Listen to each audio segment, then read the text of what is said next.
Hello friends, and welcome back to Dungeon Design in Zelda. Last time, we examined Tal Cave, the introduction and first dungeon of Link's Awakening. So naturally, we're moving on to Grotto next, which compared to the excellent starter dungeon prior is a bit of a mixed bag. But before we get into that, a few pre-dungeon things to discuss. Most notably is Bow Wow. As soon as we return to Mabe Village, we're informed that he's been dognapped, and we have to go rescue him from some moblins. The way to their hideout is of course accessible now that we have the Rock's Feather, continuing the item gating progression that I mentioned last time. The moblin hideout includes what is almost a mini dungeon and boss fight, but it is really only a few rooms of enemies in actuality, though I do enjoy this boss moblin fight, which relies more on avoiding and waiting for the right moments to strike than brute force. A nice touch is that once we have Bow Wow, he can sniff out secrets for us, but really he's here to open the dungeon entrance for us. I won't lie though, having a pet Chain Chomp, however temporarily, is pretty damn fun. Chain Chomps in the Mario series are historically a major threat, so weaponizing that and turning said danger onto our enemies, that is simply satisfying to do. And that's about it. This one is pretty light on mandatory pre-dungeon stuff, but it does continue the trends set before Tal Cave. As for Bow Wow, we'll bring him home after the dungeon, but for now, we need him to get inside in the first place. So with these swamp flowers chomped, we can head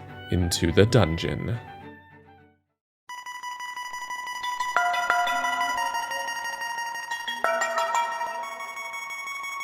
This is Grotto.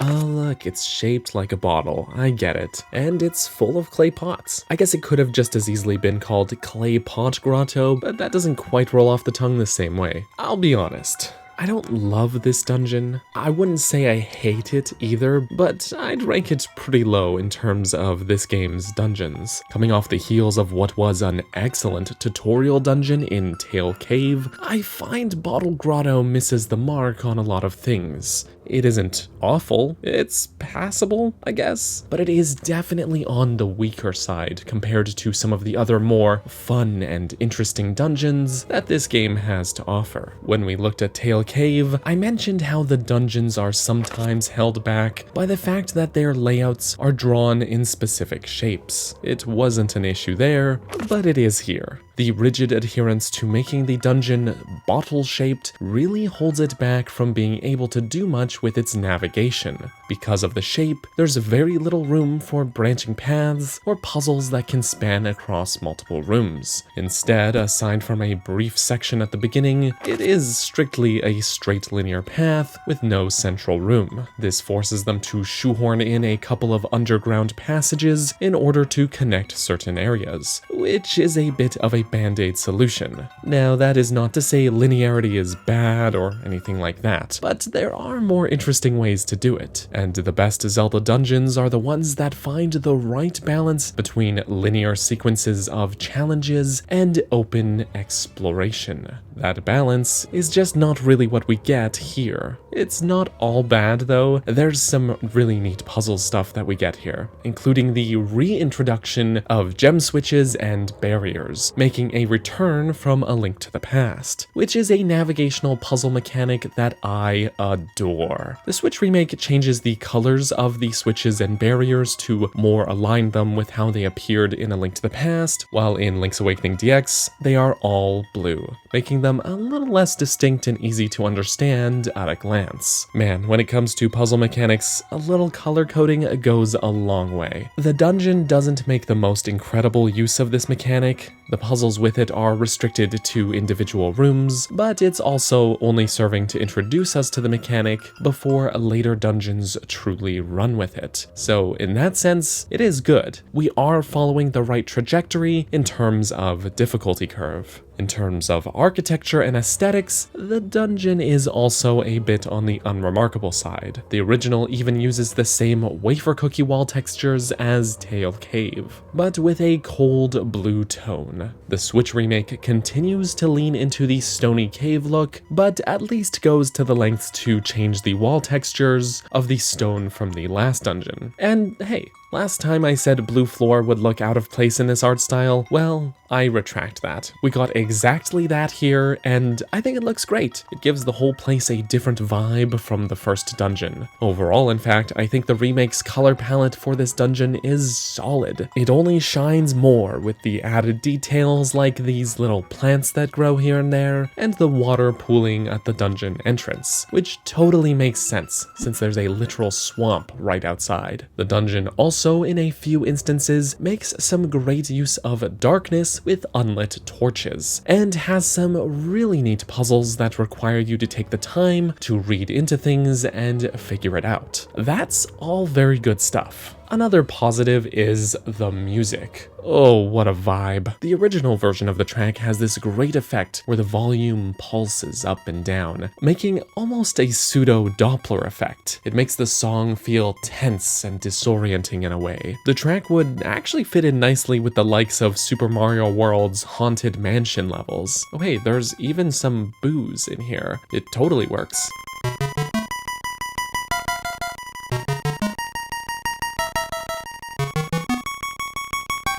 Considering the limitations of what sounds the Game Boy was even capable of producing, this track is a definitive example of working with what you've got and getting great results. But man, the remix version is so good. Rather than an entire reorchestration, it takes the chiptunes from the Game Boy original and uses that as a foundation, then throws a ton of modern elements on top of it, and it nails it.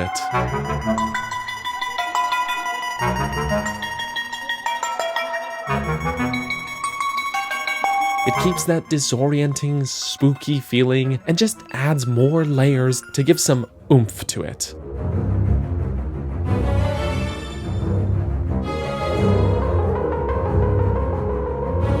This is how it's done. This is how you modernize Game Boy music. As for the overall progression, this is where things are a bit shakier for me. The dungeon starts out strong enough, with some locked doors and a couple of forks in the road, but these elements are short-lived, as aside from two little side rooms later on, this small section of the dungeon is where all of the zigzagging navigational challenge lies. The stone beak, which is essential here to figuring out a later puzzle, is tucked in this room to the far west, requiring a key to even access.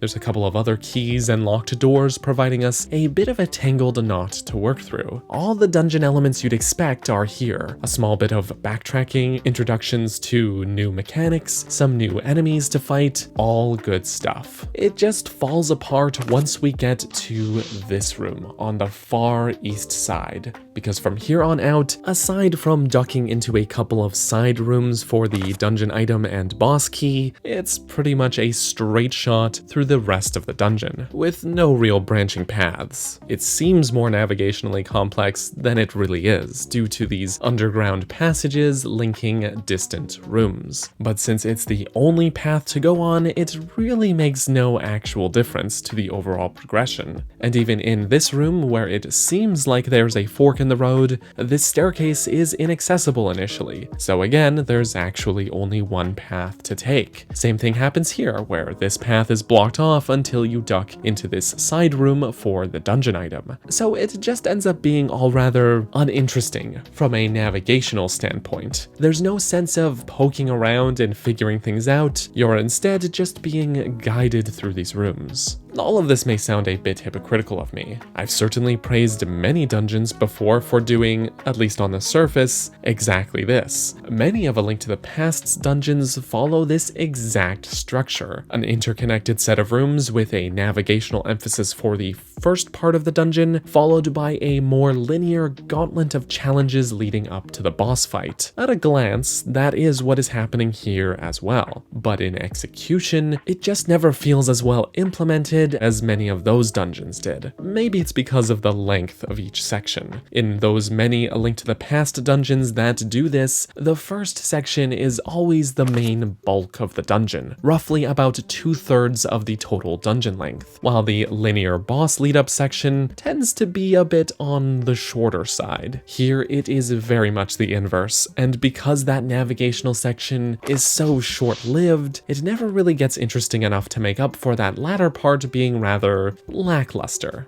Worth discussing is the dungeon item. It's the power bracelet. This allows us to lift and throw heavy objects like rocks and the many clay pots found throughout the dungeon. This is not a bad item, but there's some trade-offs between versions. The original has a very nice tactile feel to it with its inputs. You have to push the button and then pull back with the D-pad, which sounds a bit awkward, but ends up feeling very natural, as the inputs match Link's movements quite nicely. It's a weird detail, but it really does feel good to do. The remake loses those additional inputs, but makes it so that the power bracelet is permanently auto-equipped, so you don't have to deal with the rather irritating inventory management side of things, which is a godsend. Though it still does little to save how squarely average the dungeon is, particularly in its second half. Again, it isn't bad. There are good elements like those gem switch puzzles, which start out pretty straightforward down here and then get iterated upon until you're switching these barriers multiple times in a single room. That's good stuff. I also like that the stone beak gets put to much better use here. The first use case is for a puzzle that's actually pretty easy to intuit already, but then later on you'll find that this puzzle is downright near impossible without the information this statue provides. Maybe it's spelled out for you a bit too heavy-handedly, but I do think having to get information from one section of the dungeon in order to solve a puzzle elsewhere is a nice touch. The Hinox makes an appearance and he's a blast to fight. They return from A Link to the Past and get promoted from common strong enemy to mid-boss. Their design is consistent from that last game, and they still hurl bombs at you, but they're also much larger and more dynamic here, being able to grab and throw you around. It's a nice change of pace, and makes for a pretty fun mid-boss. It's not too hard, we're still early on in the game, but he's no slouch either. So it's a mixed bag, but we've got to move on. So once we've made our way through these puzzles and traps, we can confront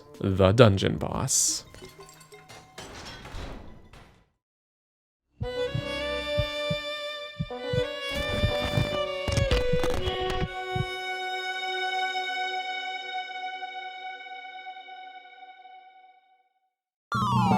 This absolute clown is the genie.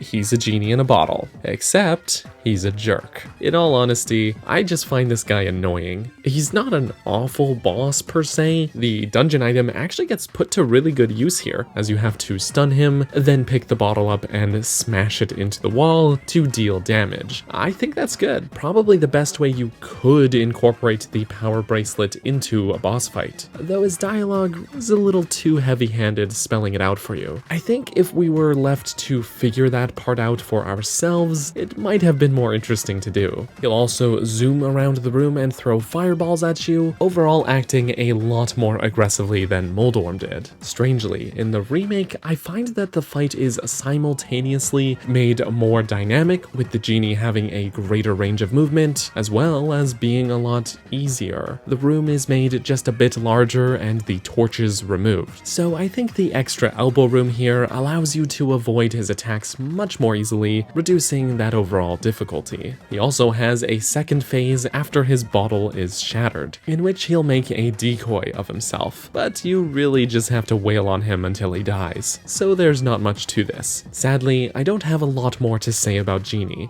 He's a nuisance, but a short-lived one, though he does kick off the trend of the dungeon bosses having a bit more personality, which plays into the game's story, so that's a nice touch. Once he's defeated, we'll get our heart container as usual, and we'll find the conch horn, the second of 8 instruments of the siren needed to awaken the windfish. And we're off to bring Bow Wow home. Good boy.